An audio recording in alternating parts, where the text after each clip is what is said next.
Revolutions that have occurred in United States history. Today we find ourselves fighting yet another revolution. But the one that we fight today is not for the rights of humans, but instead for animal rights. Despite the many advances in technology that we have seen over the years, animals are still being used in laboratory testing today. We have to ask ourselves why. Animals should not be used in laboratory testing as it is cruel to the animals, and there are alternative methods in place today. Throughout the course of this presentation, we will examine why animals should not be used in laboratory testing by describing what ethics means and by showing some numbers of animals and types of animals that have been used in laboratories around the world. Furthermore, we will discuss what different alternatives are currently in place today. To begin to understand why animals should not be used in laboratory testing, we have to understand what ethics means. The Oxford Pocket School Dictionary defines ethics as standards of right behavior. When I hear these words, I think of one of my earliest lessons in life, and that is to treat others as you want to be treated. That doesn't say to treat other people as you want to be treated, but simply to treat others as you want to be treated. So you have to ask yourself, would you want to be locked in a cage and have laboratory testing conducted on your body every day of your life? Because that is exactly what is happening to hundreds of thousands of animals across the planet today. The United States Department of Agriculture states that in fiscal year 2009, 1,136,841 animals were subjected to laboratory testing in just that 1 year alone. To help us better understand this number, we have this chart, which along the bottom we can see the different types of animals that we used in fiscal year 2009, and across the left vertical axis we see the numbers of those animals that were used. The numbers range anywhere from 0 to 250,000. By observing this chart, we can see that approximately 70,000 dogs and approximately 70,000 primates were used in laboratories in fiscal year 2009 alone. We can further see the number one animal that was used is the rabbit, encompassing nearly 250,000 rabbits used in laboratory testing. Now, many people will argue that the use of animals in laboratory testing is a crucial means for the advancement and survival of humans. 100 years ago, I agree that might have been true. However, thanks in large part to a scientist named William Russell and a microbiologist named Rex Birch, that is no longer the case. The 3R Research Foundation has stated that in 1959, William and Russell introduced their concept of the 3R method as a beginning step to alternatives to animal testing in laboratories. The 3R method includes the terms refinement, reduction, and finally replacement. Refinement encompasses the reduction of the pain and suffering that is caused to the animals that have to be used in laboratory testing. One way to do this is through the use of pain medications. Any animal that must sustain a very painful test can be given pain medications before the test begins to minimize their suffering.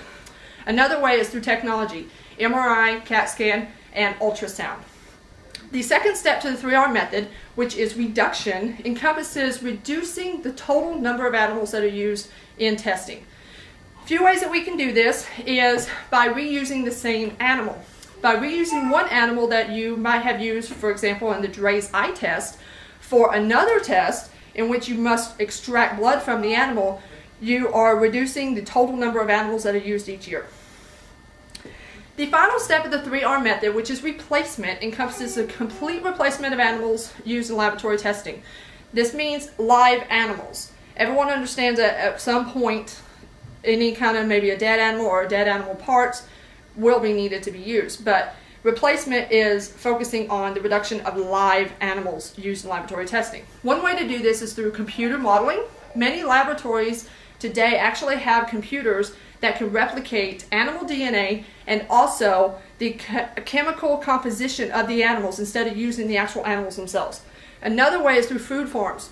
Many scientists visit the food farms that raise animals that are used primarily for the distribution of food for humans, and they will utilize parts such as the eyes, the tongue, ears, and skin. Those items are not included in the food, therefore they are left over. By using these leftover products, scientists are able to still conduct their experiments without harming any other live animals. Thanks to the 3R method, the Humane Society of the United States has stated that today there are nearly 50 different alternatives to animal testing in place. In conclusion, we have explored the ethical treatment of animals by defining ethics and displaying the numbers of and types of animals that are currently used in laboratory testing. We have furthermore explained a few different alternative methods that are in place today.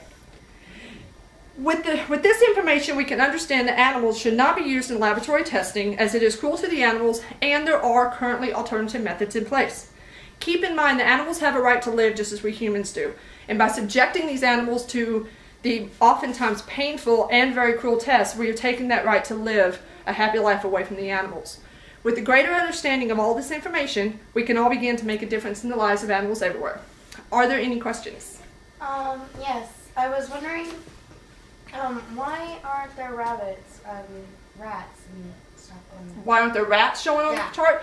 Because the Animal Welfare Act of 1966 did not include rats or mice to be considered as animals. Therefore, any animal not included in the Animal Welfare Act does not have to be treated the same as these animals do, who are included in the Animal Welfare Act. On top of that, scientists do not have to report the true numbers of those animals that are used.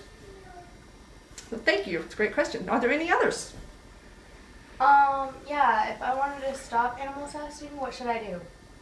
That's a great question. A lot of people ask that because they think that they're just one person, they really can't do a lot. There's a lot that one person can do. If you know of a facility that is using laboratory or using animals in the laboratories, you can actually start a petition in your area. You can write to your mayor, your governor, and ultimately your congressman. But the first step that you want to make sure that you do is get the education. Find out which facilities are conducting the experiments, what types of animals, and what types of experiments are actually conducting on those animals.